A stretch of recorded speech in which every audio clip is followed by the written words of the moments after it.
Alhamdulillah Rabbil Alamin. Wa bihi nasta'in ala umuri dunya waddin. Wassalatu wassalamu ala asyrafil anbiya wal mursalin wa ala alihi wa ashabihi ajma'in, amma ba'd. Ikhwatal iman, akhwati hafizakumullah, Bapak Ibu yang dimuliakan Allah Subhanahu wa taala, tentang puasa Ramadan. Sesungguhnya nggak ada yang baru dengan puasa Ramadan. Ibadah rutin, dan di dalam rukun Islam semuanya rutin. Hampir nggak ada dalam Islam itu ibadah seumur hidup sekali. Ibadah yang terulang. Sama halnya dengan syahadat, kita mengulang syahadat, tasyahud, syahadat, sholat, puasa, haji, zakat, itu ibadah yang terulang. Idealnya ibadah ini dikaji ulang untuk tujuan kesempurnaan, bahwa merasa ada yang kurang, merasa ada yang belum maksimal, bisa dilihat dari berbagai aspek. Semisal yang paling sering adalah dampaknya. Jadi ibadah yang tidak berdampak, maka itu adalah ibadah yang bermasalah. Rahmatullah. Harusnya ibadah itu memiliki dampak positif, karena kebaikan selalu melahirkan kebaikan berikutnya. Sholat tercegah dari yang keji dan munkar, tanha fahsya wal munkar. Syahadat berarti penyerahan diri secara total kepada Allah Subhanahu wa taala, tidak lagi menuhankan selain Allah. Zakat kebersihan diri, suci harta, suci jiwa, harusnya berdampak. Maka Nabi SAW pernah menyebutkan, kalau engkau lihat ada kebaikan pada diri orang soleh, maka itu adalah bagian dari nikmat surga yang dipercepat kepadanya. Berarti kesolehannya berdampak. Rahmatullah, inilah yang kita butuhkan pada hari ini, yaitu keberanian untuk menilai diri kita masing-masing. Apakah ibadah itu sudah memberikan dampak positif atau tidak, atau kita masih hanya sekedar menikmati ibadah pada saat sedang beribadah. Apa contohnya, Bapak Ibu? Contoh kalau di Aceh, di kampung saya, kalau Bapak Ibu pernah ke sana, kalau makan kambing, ya, kambing ini enak ketika dimakan, enak sekali. Terus kalau di sana, biar katanya, biar enggak naik kolesterolnya atau hipertensi darah tinggi, minum mentimun serut. Enak juga rasanya. Pertanyaannya, efektif tak? Berdampak tak? Ternyata sangat tidak signifikan. Kenapa? Karena mentimun serutnya masih dikasih sirup manis, tapi feel, perasaan yang mengkonsumsinya, makan kambing itu kan satu piring, kalau di sana satu baskom, gitu ya.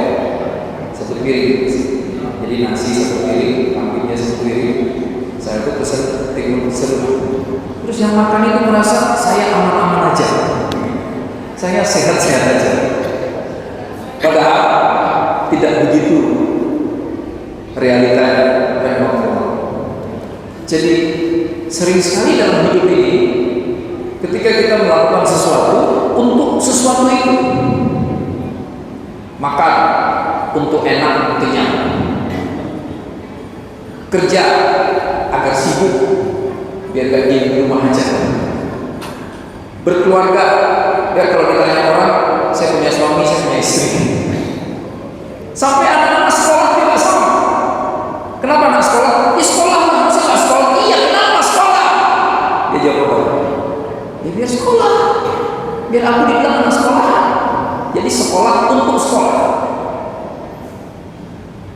Padahal kalau begitu kita hidup, kita tak ubahnya seperti binatang, hewan. Makan untuk makan, ya kan? Tidur untuk tidur, jalan untuk jalan, berhubungan dengan lawan jenis untuk syahwat. Jadi sesuatu itu dilakukan untuk sesuatu itu, nggak ada target fungsi sama sekali, nggak ada harapan akan masa depan dari apa yang dilakukan. Nah, hadir agama Islam. Islam selalu peduli tentang masa depan. Apa yang akan kita dapat nanti. Walal akhiratu khairun laka minal ula. Saat Allah menghibur Nabi Muhammad SAW, Muhammad tenang, Muhammad, endingnya itu jauh lebih baik untukmu. Nggak perlu resah dengan keadaan sekarang. Seperti itu kan Nabi diriwayatkan, disampaikan dalam kurun waktu yang cukup lama tidak menerima wahyu. Nabi resah. Ada yang bilang 2 hari, ada yang bilang 3 hari, ada yang bilang 12 hari, 12 hari, bahkan ada riwayat yang menyebutkan 40 hari Nabi tidak menerima wahyu. Resah. Ini gimana nih? Apa saya masih Rasulullah? Bukan. Ya. Turun ayat, Allah turun ke surah Al-Duha. Yang di dalam surah Al-Duha ada ayat walal akhiratu khairun laka minal ula. Endingnya yang lebih penting. Sekarang engkau perlu berjuang. Wala sawfa yu'tika rabbuka fatarda. Nanti engkau pasti minta, nanti bukan sekarang. Sekarang beban, sekarang berjuang. Nah, paradigma inilah Bapak Ibu, cara berpikir inilah yang harus ada dalam pikiran kita ketika menjalankan Islam. Jadi ngaji ini bukan untuk ngaji ini. Kalau ngaji ini untuk ngaji ini, Bapak Ibu datang pagi-pagi, duduk, dengerin, pulang, selesai.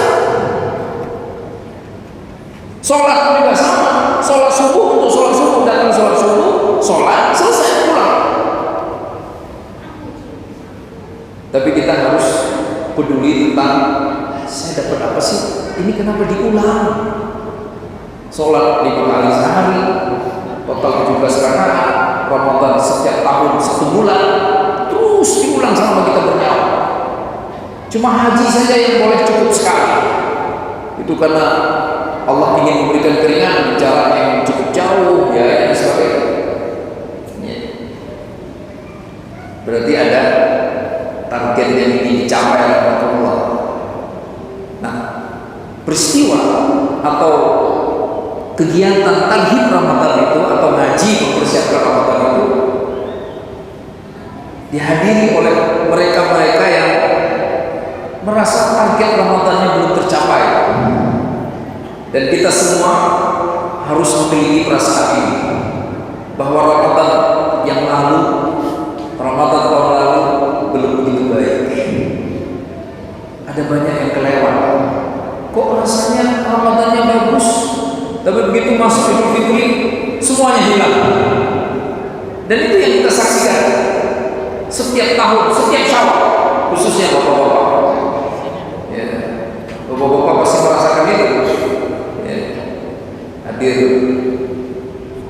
sholat subuh jamaah, isya, taraweh, ya kan? Ramai kan? Jamaahnya full. 1 Syawal masih ada jamaah. Nggak ada jamaahnya, tinggal sedikit.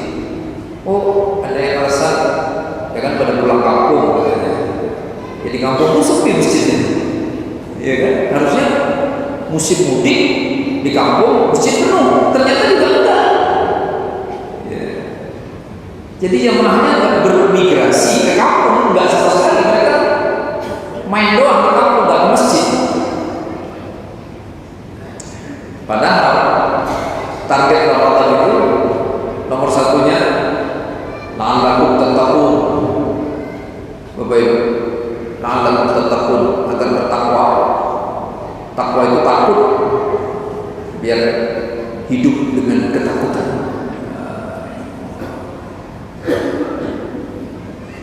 Maka kita perlu ditakut-takuti, diancam oleh Allah dengan neraka. Maka siapa yang semangat beramal, mereka yang merasa dosanya banyak, salahnya banyak, dan dia berpikir Ramadan adalah momentum terbaik untuk menghapus dosa, untuk kembali fitrah. Maka perlu ada rasa takut kepada Allah Subhanahu wa Ta'ala. Takwa, proteksi, terjaga, terlindungi, terlindungi dari semua niat buruk, terlindungi dari hati yang kotor, terlindungi dari pikiran yang busuk, terlindungi dari ucapan yang tidak baik, terlindungi dari langkah yang salah. Itu la'allakum tattaqun. Kelas. Nah sekarang, tapi kan kita udah puasa. Itu jawabannya. Selalu seperti itu. Kita sudah puasa, udah sahur, takjil, iftar, tarawih, baca Quran, semuanya. Tapi kok perasaan bertakwa itu nggak bertambah? Bertambah, tapi di Ramadan doang. Semangat beribadah tok di bulan Ramadan. Selesai Ramadan, semuanya buyar. Itu fakta itu ibu-ibu. Ya kan? Terus apa yang salah? Kurang apanya? Itu kan pertanyaannya. Nggak ada yang salah. Yang ada adalah kita masih kurang. Kita belum benar-benar bersedia mengenakan seluruh atribut Ramadan saat menjalankan ibadah puasa di bulan Ramadan. Itu yang terjadi.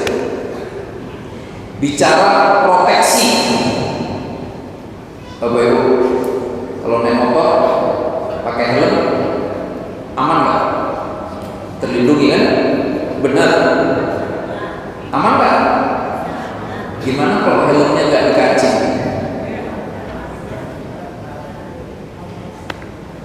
Kejadian kan? Jatuh motor, helmnya lepas. Dia nggak melaksanakan, memenuhi seluruh syarat agar terproteksi dengan baik. Itu masalahnya. Kita selalu berpikir puasa itu bangun sahur, kita senang ngambil yang globalnya aja. Kan udah sahur, kan udah makan nggak minum, kan udah takjil, kan udah tarawih, kan udah zikir, kan udah ngaji, kan harus apalagi sih? Ternyata ada hal-hal kecil yang terlewat. Kan kecil sekali, cepat, kecil banget. Tapi ternyata fatal. Dia nggak memberikan proteksi sama sekali helmnya. Ya kan? Allah mau jalan kendaraan biar sampai ke tujuan, mesinnya harus bagus, diservis, ganti oli, semua dioli. Dia melewatkan hal sepele sekali. Apa tuh yang dilewatkan bapak-bapak nih ke bapak-bapak? Apa Pak yang dilewatkan? Dia tak ngecek rem tangan, handbrake. Pulang kampung, jalanannya nanjak, handbrake-nya nggak dicek Pak. Segala dicek, minyak rem diganti, oli diganti, semua, filter oli diganti, pokoknya tune up semuanya. Handbrake nggak dicek. Begitu dia nanjak, macet, kesendat, nggak kuat dong, mencet rem terus. Begitu ditarik handbrake-nya, nggak berfungsi. Hal kecil lah yang Allah. Ya, kita sering celaka karena hal kecil. Udah keren semuanya, udah mau jalan, orang semuanya baru, nggak dicek, lampu remnya nggak nyala. Begitu dalam kecepatan tinggi tiba-tiba harus ngerem, tabrak belakang, lampu remnya nggak berfungsi. Itu yang terjadi dengan ibadah puasa kita dan dengan banyak ibadah-ibadah yang lainnya. Kita melewatkan hal-hal kecil yang menurut kita itu sepele. Padahal apa kata Allah dalam Al-Quran? "Faman ya'mal mithqala dzarratin khairan yarah." Bukan tanpa makna Allah menyebutkan ayat itu, karena ternyata hal-hal kecil yang disepelekan itu bisa membinasakan, bisa menghilangkan makna ibadah yang kita amalkan. Nah, tinggal lihat apa saja yang kecil agar kita bisa mulai takwa. Persepsi, nomor satunya persepsi, pikiran, perasaan, niat. Ya, ibu-ibu, bapak-bapak, kalau saya sebut tisu, apa yang kita pikiran kita? Tisu kan buat lap tangan atau lap yang lain, itu tisu kan? Kalau disebut Ramadan, apa yang terlintas pertama sekali? Tapi nggak semua orang tentang puasa kan? Ramadan bagi sebagian bapak-bapak tidur yang lebih nikmat. Anak-anak, kita semua pernah jadi anak-anak kan? Dulu saya lagi masih ibtidaiyah, kalau disuruh Ramadan makan enak terus. Kan emak pasti masaknya enak kalau puasa. Biar anaknya puasa ya. Bukan tentang puasa. Besar dikit lagi madrasah sanawiyah. Ramadan, apa yang kebayang di pikiran saya? Boleh begadang. Seneng kan? SMP itu seneng banget. Kan SMP nggak boleh begadang, harus jam 10. Kalau di Aceh Isya jam 8, jam 10 udah harus sampai di rumah. Giliran udah SMP, Ramadan 14, boleh pulang jam 1. Jadi Ramadan tentang begadang, nggak ada tentang puasa. Di kampung saya kan ada dekat pantai, Ramadan tentang berenang, ada suku berenang Pak. Hari ini di Jakarta Ramadan bagi sebagian orang tentang dagang, bener kan? Dagang. Tahun ini dagang nggak ya? Kita jualan kue nggak tahun ini? Jualan jilbab nggak? Jualan gamis nggak? Sebagian yang lain Ramadan tentang mudik. Kalau kita tanya, Pak Haji, Ramadan tahun ini gimana? Insya Allah mudik Ustaz. Ya, kita tanya Ramadan, jawabnya mudik. Itu masalah kita. Jadi luruskan pikiran. Ramadan tentang puasa sama aja kayak ibadahnya juga sama umroh. Orang umroh apa ini? Tapi coba jujur tentang apa? Saya belum pernah keluar negeri. Bukan beribadah. Ada lagi, masa orang-orang pada umur saya enggak? Ternyata enggak, pure tentang ibadah. Beranikan diri kita semua niatkan Ramadan tentang ibadah. Berangkat dari saya banyak dosa, saya banyak salah, Ramadan adalah pengampunan. Saya banyak gak benernya, ilmu banyak, tapi gak bisa kendali lisan, gak bisa kendali omongan, gak bisa kendali sikap. Maka Ramadan kesempatan untuk mengembalikan kemampuan pengendalian diri. Ya. Maka pasti akan dilaksanakan dengan sepenuh hati, dengan sungguh-sungguh. Maka gak mau terkontaminasi dengan urusan-urusan yang lain. Ya kan?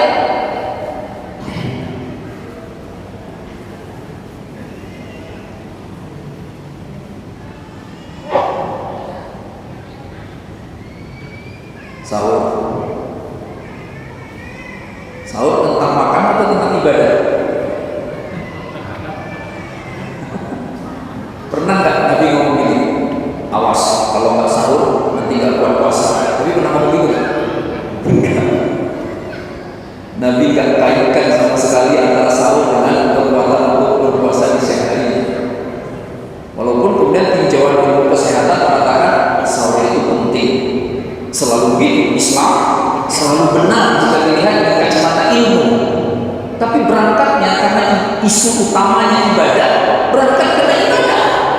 Maka harusnya minum air putih satu gelas ya sahur, selama minumnya menjelang azan subuh. Dan sekarang ada, bang udah sahur bang? Nggak sahur saya, makanya harus banget. Serius? Iya, nggak sempat nambah. Nggak sempat nambah dia udah sahur.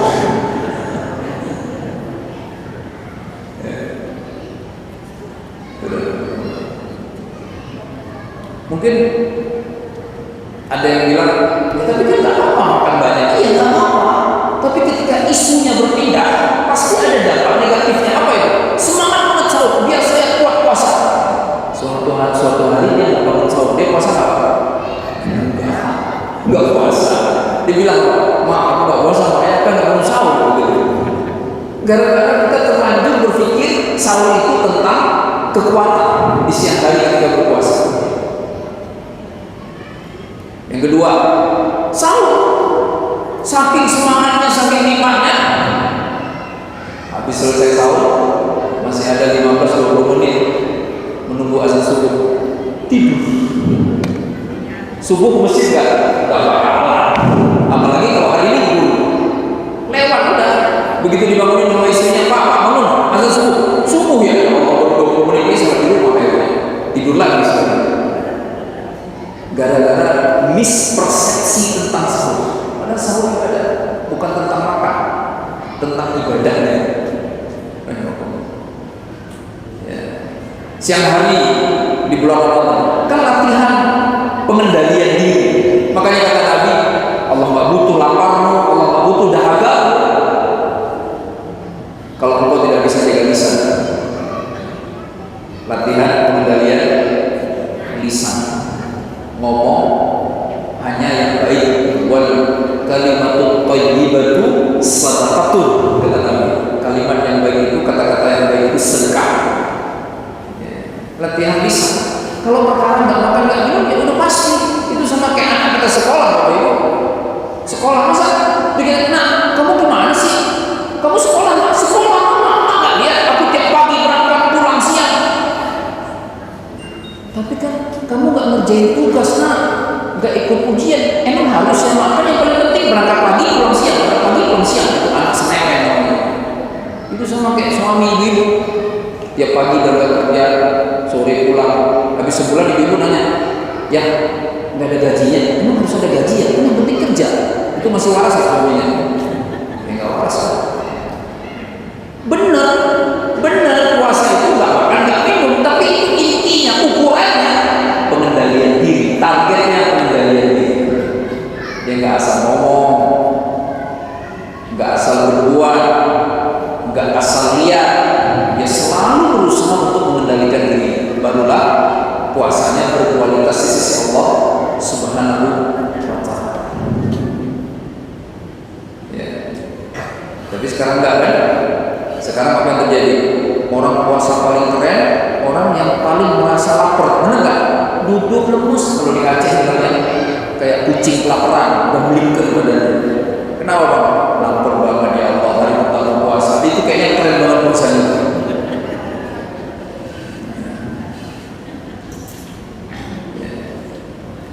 Takjil, hadis juga ibadah. Takjil ibadah. Takjil bukan tentang jalan-jalan, bukan tentang menu makanan, bukan tentang porsi, bukan tentang kelezatan. Takjil tentang segera mendapatkan puasa ketika azan maghrib berkumandang, ketika waktu maghrib masuk. Itu takjil definisinya.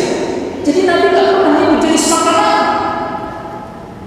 Maka takjil Nabi kalau nggak air putih, korma, itu takjil. Dan ini yang paling miris. Ini kita sekarang, saya sama teman-teman sedang berusaha koreksi itu di tempat saya sana pelan-pelan, karena memang terlanjur kesemangatan pengurus masjidnya. Apa itu? Dibikin takjil badan-badan di luar. Yang takjil siapa? Bocah, anak-anak. Udah gitu, emang sholat maghrib? Ya enggak lah. 2/3 menu takjil, paket takjil itu dinikmati anak-anak. Yang anak-anak itu hanya sebagian kecil yang mau sholat. Itu pun sholatnya belakangan, udah telat. Itu pun ngasal sholatnya. Terus ngapain dia takjil di masjid? Jadi kita sekarang ubah di sana Bapak Ibu, ikut takjil yang sesungguhnya. Apa itu? Jamaahnya harus duduk di sana.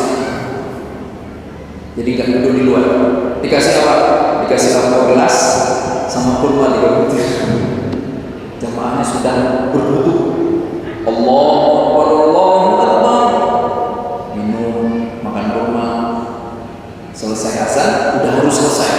Langsung qabliyah 2 rakaat, ba'da qabliyah langsung qomat, langsung sholat maghrib. Setelah itu pulang. Itulah takjil. Ya. Sehingga waktu di rumah itu cukup untuk makan, atau terserah mau makan apa, iftar. Sehingga harapannya sanggup untuk isya di masjid, tarawih di masjid. Ini enggak. Bilangnya apa? Dia ngomong, Bang, nggak tarawih kalau ini. Wah, Ustaz, apa ya Ustaz? Tadi takjil saya istimewa. Iftarnya Masya Allah Ustaz, istri saya kalau udah masak opor enak banget. Terus kok bisa isyanya nggak ke masjid? Ya namanya enak, kenapa Ustaz? Kenyang. Nggak berkah takjil dan iftarnya. Yang takjil dan iftar itu menghalangi untuk sholat isya dan tarawih di masjid. Gimana mau berkah? Orang keberkahan itu kebaikan yang melahirkan kebaikan lainnya. Nah ini katanya baik, tapi kok menghentikan kebaikan lainnya? Tidak berkah.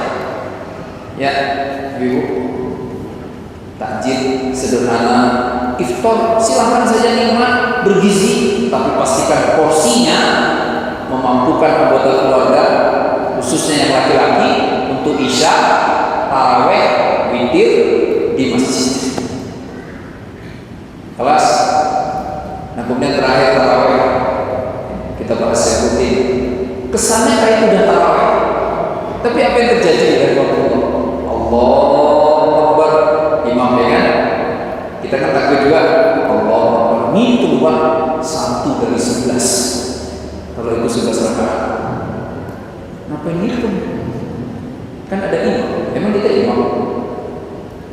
Biarin aja imam yang ngitung jumlah rakaat. Ini ngitung 1 dari 11 berapa? 2 dari 11, 3 dari 11. Baru semangat sholatnya khusyuk pas witir, tinggal 3 rakaat. Kita ada mispersepsi tentang durasi sholat berjamaah kita. Sebagian orang misalnya mengatakan kalau jadi imam sholat jamaah boleh lama-lama. Itu hanya berlaku untuk sholat fardu. Yang Nabi balik ke belakang, Nabi melihat ada tua, ada muda, ada anak-anak, ada ibu-ibu bawa anak kecil, maka jangan lama-lama. Fardu, nggak ada pilihan. Apalagi kalau di fikih Maliki misalnya, kan sholat jamaah wajib mereka. Tapi sholat sunnah nggak pernah ada nasihat itu. Tarawih itu sunnah. Maka harusnya imam selama-lamanya, sepanjang-panjangnya dia sembuh. Makmum semampunya, kan sunnah, nggak harus. Kan teladan kita Rasulullah SAW. Emang Nabi tiap malam sholat berjamaah tarawih? Kalau Nabi alasannya agar tidak berubah hukumnya menjadi wajib. Nah kalau kita nggak sanggup, kita ikuti aja imam sambil duduk. Kenapa imamnya harus dikomplain? Ini enggak. Ini yang saya sering alami. Disuruh ceramah, Ustaz nanti ceramah tarawih kami ya. Udah gitu dia bisik, Ustaz nggak jadi imam. Oh iya udah nggak ada imamnya, nggak ada Ustaz. Tapi afan ya saya, kami nggak boleh lebih 30 menit. Itu bukan tarawih. Harusnya kalau sholat tarawih dia ngomong apa Ustaz, afannya kami biasanya minimal 30 menit. Jadi kalau tiap malam tarawih, tapi tiap malam berharap segera pulang, kita sebenarnya pengen nggak sih sama Allah? Itu bukan pertanyaannya. Benar nggak? Ibu-ibu sebel nggak sama suaminya? Kalau suaminya tiap kali ketemu ibu, jangan lama-lama. Dia lagi sama istrinya, berdua sama istrinya. Besok mau kerja, sepanik nggak istrinya? Orang ngomong gitu dan 10 malam. Mau kerja kan masih besok ya? Iya, tapi kan harus siap-siap. Nyebelin nggak? Giliran dia kerja dia lupa pulang. pulang-pulang. Istrinya nelfon, ya nggak pulang ya? Oh pulang ya? Kayaknya masih jam 8, jam 8 malam. Cinta itu tetap berlama-lama. Gimana caranya Allah mengijabah berangkat dari rumahnya ke tarawih dalam pikiran kita? Insya Allah nggak lama, setengah 8 atau 30 udah harus selesai. Itu namanya nggak cinta. Akhirnya kita nggak dapat apa-apa dari tarawih kita. Tarawih nggak mengubah apapun. Kelas yaitu agar mencapai derajat la'allakum tattaqun. Ayat berikutnya yang tadi dibaca oleh qori kita, ayyaman ma'dudat. Puasa itu harus dianggap sebagai ibadah yang ringan, hanya dalam beberapa hari. Benar, hanya dalam beberapa hari, enggak kan? Sebulan bisa beberapa hari. Kok begitu Allah ya? Kok Allah nyebut beberapa hari? Allah ingin menggambarkan bahwa puasa itu tidak lama. Tapi benar kan? Walaupun puasa sebulan, tapi beneran nggak lama sebenarnya. Apakah berpuasa atau tidak? Selalu kita sering mengatakan, ya Allah udah 10 hari ya, ya Allah udah setengah bulan ya Allah udah mau habis puasa. Jadi jangan terima ibadah puasa sebagai beban. Terimalah ibadah puasa sebagai kebahagiaan, nikmat dari Allah Subhanahu wa taala. Alhamdulillah. Datang lagi musim ketaatan. Sebenarnya musim mangga. Mana ada musim mangga marah-marah? Mana ada. Musim durian marah-marah dan apa? Musim durian sebel saya. Tidak ada. Bahagia musim durian. Ini musim ketaatan. Semuanya jadi baik. Yang sunnah pahalanya setara wajib, yang wajib pahalanya dilipat ganda 70 kali lipat. Ya kan itu membahagiakan. Udah gitu, irama kehidupan berubah total. Yang nggak pernah jamaah ke masjid jadi pengen jamaah ke masjid, nggak pernah megang Quran jadi pengen ngaji. Jadi Ramadan harus dilihat sebagai bulan yang membahagiakan. Di ayat itu ada poin penting yang bunyinya faman tatawwa khairan fahuwa khairullah. Yang mau tatawwu melebihkan dari apa yang harus diberikan, maka itu lebih baik untuknya. Ceritanya orang yang nggak sanggup puasa bayar fidyah karena alasan usia misalnya atau penyakit yang akut nggak mungkin sembuh lagi, akhirnya kata dokter bapak nggak boleh puasa lagi, ya udah bayar fidyah. Nah, rahimahullah, faman tatawwa khairan fahuwa khairullah. Benar, fidyah itu 1 hari nggak puasa makan 1 kali orang miskin dengan porsi terbaik yang biasanya kita makan. Faman tatawwa khairullah. Tapi kalau mau berikan lebih, itu jauh lebih baik. Maka jangan lupa. Tapi kalau ini alhamdulillah sudah jadi kebiasaan kita, walaupun tetap harus ditingkatkan, yaitu semangat untuk berbagi. Semangat untuk berbagi. Saya ulang, jangan semangat untuk menikmati, tapi bersemangatlah untuk berbagi. Kadang-kadang saya nggak tahu kalau ibu-ibu jangan kumpul-kumpul sama ibu-ibu, bapak-bapak duduk-duduk kita tarawihkan, kita darus. Ada aja tuh bapak-bapak, wih, kalau ada kopi dari pengaji ini enak banget. Itu semangat menikmati. Ini biasanya kalau dari rumah pengaji ini gorengan enak banget, nah dia nggak pernah ada apa. Umat ini tidak disiapkan di muka bumi untuk menjadi umat penikmat. Di muka bumi umat ini adalah umat pejuang yang berbuat. Maka di bulan Ramadan jangan pernah merasa sudah cukup berbagi, tapi berbagi terus-terus. Tamam. Yang ketiga, ini sampai jam berapa? Boleh ya? Sebentar lagi ya. Syahrul Ramadan alladzi unzila fihi al-Qur'an hudan linnas wa bayyinatin minal huda wal furqan. Bulan Quran. Bulan Quran. Apa ya? Baca Quran? Bukan. Baca Quran tiap bulan. Apa bedanya Quran di Ramadan dan Quran di luar Ramadan? Nabi Sallallahu Alaihi Wasallam khusus di bulan Ramadan tasmi ke Jibril. Nabi baca, Jibril nyimak. Itu artinya apa Bapak Ibu? Seolah-olah Jibril lebih keren dari Nabi. Mana lebih hebat? Nabi Sallallahu Alaihi Wasallam atau Jibril? Nabi dong. Nabi kekasih Allah. Iya kan? Iya. Tapi di bulan Ramadan, setiap Ramadan Nabi Allah, Nabi tampilkan hafalan Qur'annya kepada Jibril. Jibril dengerin, koreksi, membetulkan, menyimak bahwa apa yang sudah disampaikan oleh Jibril benar, semuanya sudah terhafal dengan baik oleh Rasulullah SAW. Itu Quran di bulan Ramadan. Nah sekarang tanyakan diri kita masing-masing, apakah kita sudah melakukan itu di setiap Ramadan? Benar. Yang sering kita saksikan di Ramadan, frekuensi tilawah Quran yang meningkat aja. Di bulan-bulan biasa mungkin khatam 1 kali, di Ramadan 2 kali, yang biasa di bulan biasa 2 kali, Ramadan 3 kali, dan seterusnya. Tapi pertanyaannya, kita ikut gaya Nabi nggak sih? Sekarang hebatan mana kita dari Nabi? Kalau Nabi saja masih baca, memperdengarkan untuk dikoreksi, terus kita hafiz, ustaz, kiai, nggak perlu lagi disimak. Terjadi kan itu sekarang? Dia datang tadarus untuk mengoreksi orang lain. Kalau dikoreksi, baper. Itu bapak-bapak tuh suka cerita. Saya bilang, Ustaz, antum kemana aja Ustaz? Kalau ada antum enak, antum nggak nasihati di depan orang, antum diam aja, nanti terakhir antum nasihati. Saya bilang, bukan saya nggak nasihati di depan orang, daripada antum marah sama saya. Jadi datang ikut tadarus bukan dalam rangka ingin dikoreksi.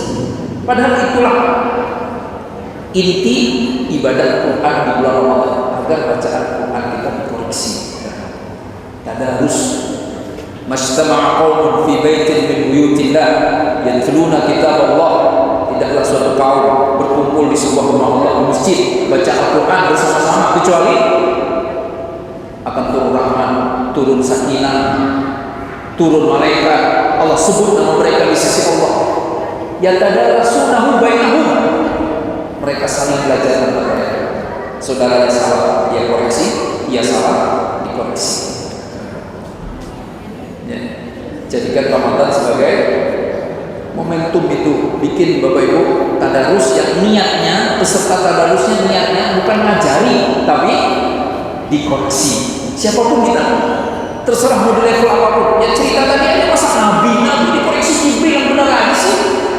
Nah kalau Nabi saja masih bersedia dikoreksi, dan di Ramadan terakhir hidup Nabi 2 kali dalam 1 Ramadan, khatam 2 kali untuk dikoreksi oleh Jibril. Harusnya kita juga seperti itu pada hari ini. Masih di ayat yang ketiga tentang Ramadan, poin yang keempat, Allah yuridullahu bikumul yusra wa la yuridu bikumul usra. Allah ingin memudahkan, Allah tidak ingin mempersulit. Ibadah Ramadan itu mudah. Ibadah Ramadan itu beratnya di mana? Di perasaan. Benar kan? Di badan. Tak soal ada orang mati karena puasa. Pernah nggak? Bapak-bapak ada dokter, atau ibu ada dokter. Pernah nggak ada orang divisum? Pernah nggak meninggal gara-gara puasa Ramadan? Nggak ada. Tapi kita tersiksa, terbebani oleh perasaan kita. Macam-macam perasaannya. Makan sahur sedikit, ya Allah nggak kuat, mati. Nggak ada juga mati kan? Biasa aja. Buka puasa, ibu-ibu panik dong, panik kan? Kalau menunya aduh gini doang, habis ini diomelin sama suami, diomelin sama anak. Padahal enggak. Puasa itu sama sekali nggak ada kaitannya dengan menu lezat. Puasa itu nggak ada hubungannya dengan porsi makanan. Tapi itu yang terjadi hari ini. Itu yang membuat kenapa? Yang tadi kita bahas di awal, puasa kehilangan esensinya. Akhirnya nggak dampak, nggak berdampak. Apa yang paling signifikan indikatornya, Bapak Ibu? Suka diumumin kan di koran-koran, volume sampah meningkat tajam di bulan Ramadan. Emang kalau bulan Ramadan orang nyampah? Bukan, konsumsinya bertambah banyak, jadi sampahnya banyak. Nggak apa-apa, oh nggak haram. Emang haram makan enak?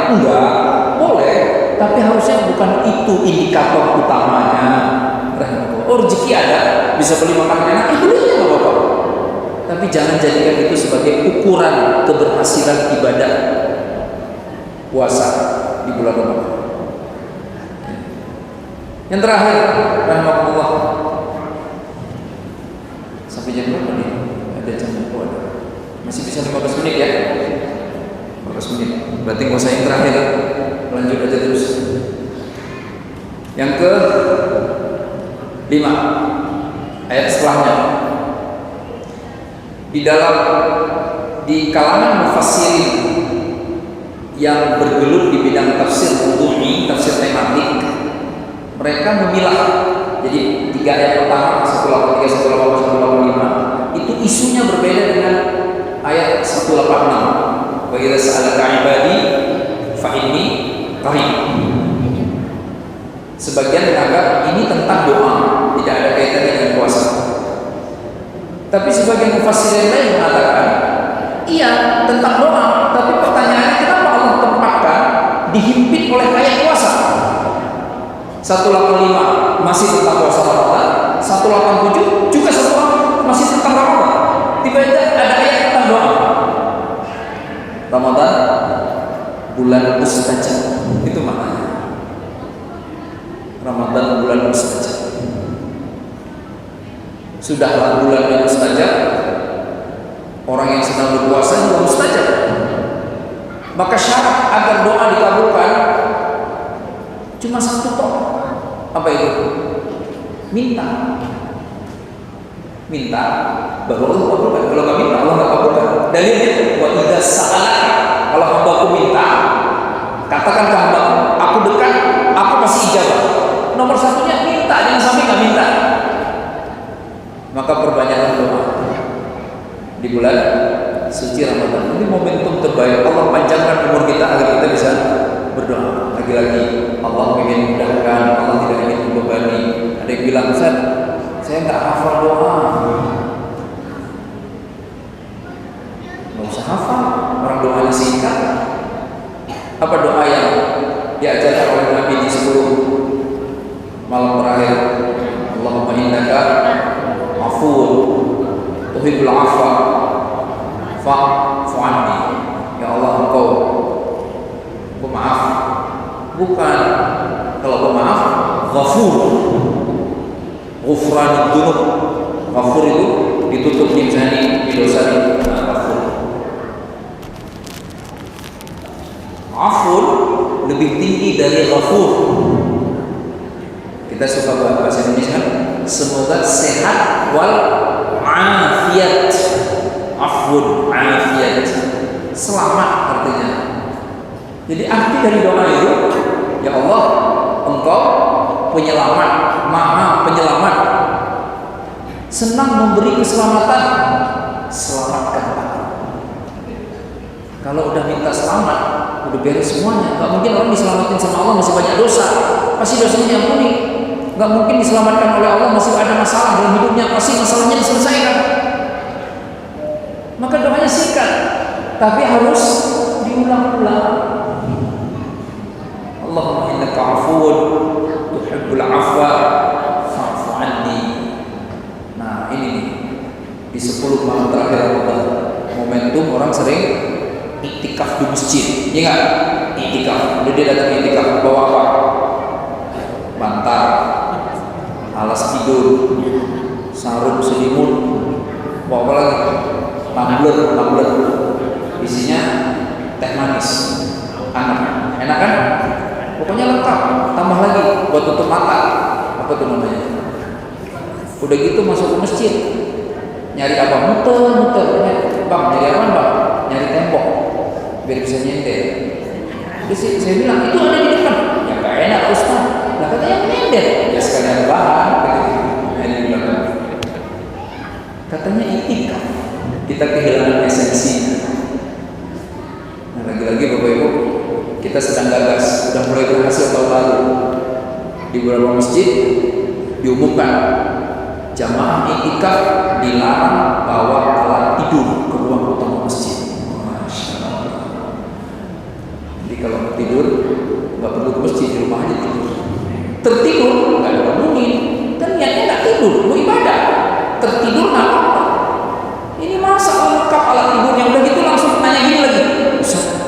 sholat malam jam berapa Ustaz?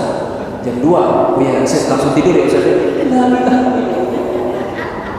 Sejak kapan ada perintah biar kuat sholat malam tidur dulu? Ada nggak hadis itu?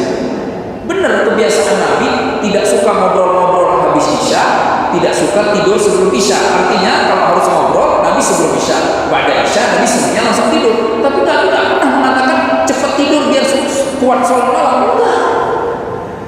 Karena Nabi kadang-kadang juga begadang ketika ada hal penting tentang umat, ada rapat dan sebagainya, ada ancaman serangan musuh dan seterusnya. Tapi Nabi tetap sholat malam. Di rahimahullah, apa kaitannya dengan doa yang tadi Allahumma innaka afuwwun tuhibbul afwa fa'fu anni? Kaitannya kan boleh, kalaupun nggak kuat untuk terus-terusan sholat di malam hari, nggak kuat untuk terus-terusan baca Quran, nggak ada salahnya duduk doa Allahumma innaka afuwwun tuhibbul afwa, duduk aja terus aja, nggak usah dihitung, udah terus aja Allahumma innaka afuwwun. Bayangkan maknanya, engkau maha penyelamat ya Allah, engkau senang memberi keselamatan, selamatkan aku dan keluargaku ya Allah. Terus saja diulang terus. Bayangkan jika doa itu terulang sekian ratus, sekian ribu kali di malam Lailatul Qadar. Apa kata Imam Qurtubi dalam tafsirnya Ahkamul Quran? Kata beliau, makna salamun hiya hatta matla'il fajr, orang yang sempat beribadah di malam Lailatul Qadar, sempat minta sama Allah, memohon kepada Allah SWT, maka apa yang akan terjadi? Allah akan baikkan hidupnya minimal 1 tahun ke depan sampai Ramadan tahunnya akan datang. Minimal banget 1 tahun bagus hidupnya. Nah kita tinggal cek tahun ini bagus kan? Atau banyak masalah? Banyak masalah nggak apa-apa kalau segera selesai. Ada masalah yang menahun nggak selesai-selesai. Ya, jadi minta berdoa banyak-banyak. Kelas. Sekarang ke ayat terakhir tentang siang. Uhilla lakum lailatul siyami arrafathu ila nisaikum. Bapak Ibu, satu-satunya ibadah di dalam Islam yang langsung dikaitkan dengan keadaan jima. Coba ibadah lain ada haji, tapi kan karena berihram lama nanti selesai. Tapi Ramadan kan gak berat, orang siang emang bekerja, bener kan? Tapi ngapain ada ayat bunyinya uhilla lakum lailatul siyam arrafath? Boleh, malam boleh. Emang kita juga tahu selama ini malam, jarang siang-siang, bener kan? Tapi kenapa harus ada ayat khusus? Udah gitu panjang lagi ayatnya, detail lagi bunyinya, menunjukkan Ramadan adalah bulan penguatan hubungan keluarga, khususnya suami istri. Jadi nggak ada alasan. Kata si ibu, ya Allah nggak pernah disentuh sebulan penuh. Kata si bapak, ya iyalah lagi ibadah puasa. Sama aja puasa. Justru rahimahullah harusnya, ini nggak apa-apa kan saya ngomong gini, soalnya ada, harusnya frekuensi cinta itu bertambah drastis di bulan Ramadan, karena secara khusus diperintahkan tuhilla lakum lailatul siyam arrafathu ila nisa. Lailatul siyam emang ada lailatul hajj, lailatul salat, lailatul siyam, siangnya kau berpuasa, ibadahkan dirimu malam hari, atau beribadah untuk rasa cintamu dengan istri. Nah dia bilang lah, Ustaz, tapi kan Nabi syadda bi'zara, Nabi mengencangkan ikat pinggang, bangunkan keluarganya. Ya tetap namanya bangunkan, berarti tidur dulu kan? Bener gak? Iyalah, tidur dulu. Nabi gak ada bangunkan, gak ada tidur dulu. Di 10 malam terakhir juga sama kan bangunkan, berarti tadi tidur, dibangunin, dia bangun. Masya Allah. Rahimahullah, wahillakum lailatul siyam arrafathu ila nisaikum. Sangat detail. Kunna libasun lakum wa antum libasun lahun. Jadi ulama tafsir itu kalau mereka nanya begini, ini kenapa, apa hikmahnya? Allah kok malah bercerita tentang hubungan suami istri? Mereka adalah pakaian untukmu, sebagaimana kamu adalah pakaian untuk istri. Maka ada ulama bilang begini, seolah-olah ketika siang hari sedang berpakaian, si suami dan si istri nggak pakai baju ketika sedang berpuasa. Kan dia nggak boleh nyentuh istrinya, nggak boleh mengenakan pakaiannya. Maka apa mungkin suami betah 24 jam pakai baju? Nggak betah dong. Maka begitu masuk malam hari, ya segera menghampiri istrinya untuk mengenakan pakaiannya. Sebagaimana juga itu berlaku untuk istrinya, dia segera menghampiri suaminya untuk mengenakan pakaiannya di malam hari. Ya, kunna libasul lakum antum libasul lahun. Harusnya Bapak Ibu malam bulan Ramadan lebih kangen si bapak, lebih kangen ketemu ibu, si ibu lebih kangen ketemu si bapak di malam bulan Ramadan dibandingkan malam-malam di bulan-bulan yang lain. Harusnya seperti itu. Jadi dia nelfon, ayah belum pulang. Kata saya, masih tadarus 100 ayat lagi, ditunggu sama si ibu. Harusnya begitu, bukan diomelin. Ya kan, alhamdulillah.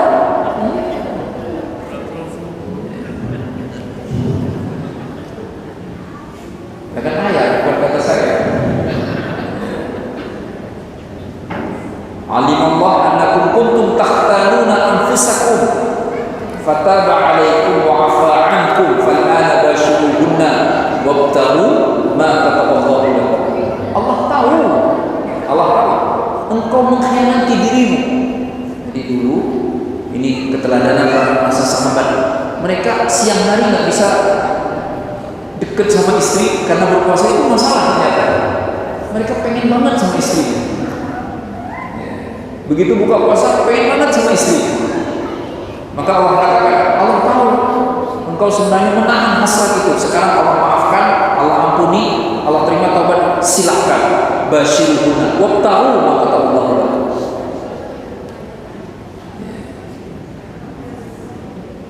Saya kira cukup itu ya, rahimakumullah.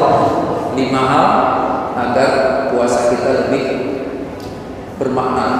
Puasa lebih bermakna maksudnya bukan menjadi puasa untuk puasa, tetapi menjadi puasa untuk masa depan.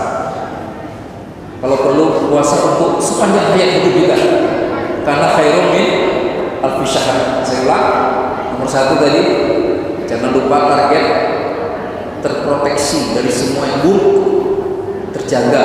Maka jangan sepelekan sekecil apapun. Utamanya apa? Niat. Bersihkan niat. Kenapa sahur? Ibadah. Menunya nggak ada, makannya nggak ada, putih kan ada. Bisa saya ibadah. Kenapa takjil? Ibadah. Kenapa iftar? Ibadah. Semuanya ibadah. Jangan dirubah isunya menjadi soal makanan atau soal kelezatan. Kelas. Kemudian yang kedua, ringan. Jangan anggap berat. Anggap ini kebahagiaan. Ini sebentar, nggak lama. Ya, nikmati. Temukan kenikmatan di dalam bulan suci Ramadan. Karena walaupun sesuatu itu nikmat, biasanya belum tentu nikmat untuk semua orang. Ya? Bapak-bapak, sekarang anak orang tuh suka minum kopi pahit. Emang nikmat buat semua orang, enggak kan? Ada orang minum kopi pahit itu kayak minum sambiloto. Ya apaan ini? Udah harganya mahal. Dulu saya zaitun, buah zaitun, enggak nikmat sama sekali. 4 tahun makan buah zaitun baru akhirnya jadi nikmat. Maka enggak ada yang aksiomatis langsung nikmat. Kita perlu berjuang. Pastikan dulu itu baik. Ramadan kan baik, dampaknya besar. Maka temukan kenikmatannya. Jangan malah katakan saya nggak merasakan kenikmatan di bulan suci Ramadan. Yang ketiga, masih ayat itu tentang memberi lebih banyak, menjadi pemberi bukan yang menikmati. Ya. Beradalah di posisi ini. Oh nggak dapat, nggak apa-apa. Maka saya ingat dulu di kampung, Pak. Kalau sekarang kayaknya udah nggak ada yang begitu. Di kampung itu kan nggak kayak kita gini kan, ada masjid yang buka puasa di masjid itu imamnya, muazzinnya sama beberapa pengurus masjid, ada 5 orang. Itu semua bawa makanan berbuka. Bawahnya lebih kan, zaman dulu pakai lantang, masih ingat kan lantang? Ya. 3 lapis, 4 lapis, ada nasinya, ada kuenya, ada macam-macam. Semua bawa rata. Lah 5 orang semua bawa rata. Terus siapa yang makan? Begitu spirit zaman dulu. Nah hari ini rahimahullah, ada orang dari rumah nggak bawa apa-apa, udah gitu sampai ke masjid dapat gorengan 4, dapat es cendol 1 gelas. Dia bilang apa? Kemarin sore saya es cendol mau 2 gelas. Gimana sih? La ilaha illallah. Itu model sekarang. Kita ada pergeseran nilai sekarang. Ya, harusnya spiritnya memberi, berbagi, bukan menikmati. Ajari anak-anak kita, ibu ya, anak-anak kan yang harus makan. Jangan anak itu udah pasti di masjid aja, di masjid makannya enak. La ilaha illallah. Harusnya emaknya ngebekelin, tidak apa-apa. Nih sini, bawa ke masjid. Buka di masjid, biar kamu bisa ikut sholat jamaah di masjid, takbir bersama imam. Dengar omongan mak, takbir sama imam. Ini udah wudhu belum? Wudhu itu dia sama maknya. Udah wudhu, peci mana? Pakai peci, pakai baju muslim. Udah, nih makanan ya, bawa dibersihkan dalam bungkus. Bawa. Mak, gak usah mak, di masjid banyak. Ya udah, kamu berbagi sama temanmu. Ada nggak ibu-ibu di sini yang begitu? Semuanya begitu semua. Berikutnya, Ramadan bulan Quran. Ngaji untuk dikoreksi, bukan ngaji untuk mengoreksi. Itu bedanya ngaji dengan Ramadan. Setahun sekali, mau ustazah, mau kiai, mau hafiz, mau qori, emang dia nggak salah lagi. Masa Nabi aja dikoreksi dia enggak? Biarin aja ikut terus. Ngomong jamaah, Bapak Ibu, saya juga pengen dikoreksi. Tolong koreksi kalau saya salah. Akhirnya saling koreksi. Akhirnya ukhuwahnya tambah erat, tambah kuat. Yuridullahu bikumul yusra wa la yuridu bikumul usra. Allah ingin ringankan, Allah tidak ingin membebani. Enggak boleh Ramadan dianggap sebagai beban. Ya. Ramadan itu ringan, maka semuanya tergantung persepsi tentang sesuatu. Yang tadi saya sampaikan, seringkali Ramadan itu jadi beban kalau pertimbangannya perasaan. Jadi beban. Waduh, duitnya kurang. Waduh, ini berbuka gimana? Waduh, sahur gimana? Ntar kalau ngaji malam-malam, ntar pulang nggak kebangun sahur. Semuanya soal perasaan. Ya. Selesaikan perasaan kita, berbaik sangka kepada Allah Subhanahu Wa Taala. Berikutnya, Ramadan bulan mustajab. Ya, pasti dijawab. Yang penting minta sama Allah, doalah sebanyak-banyaknya. Dan yang terakhir, Ramadan bulan penguatan hubungan suami istri. Kunna libasul lakum wa antum libasul lahum. Gitu ya, ibu ya. Ibu, kalau si bapak pulang nggak meluk ibu bilang, Pak, aku bukan baju bapak lagi ya, pakai bahasa biasa. Iya kan? Si bapak juga gitu. Kalau dia pulang malam-malam habis tarawih, dan istrinya malah buang muka. Langsung ngomong, Pak, emang saya bukan pakaian kamu lagi ya? Kan keren kan? Cukup ya Bapak Ibu, semoga ada manfaatnya buat kita bersama. Mohon maaf jika ada kesalahan. Billahi taufiq wal hidayah. Wassalamualaikum warahmatullahi wabarakatuh.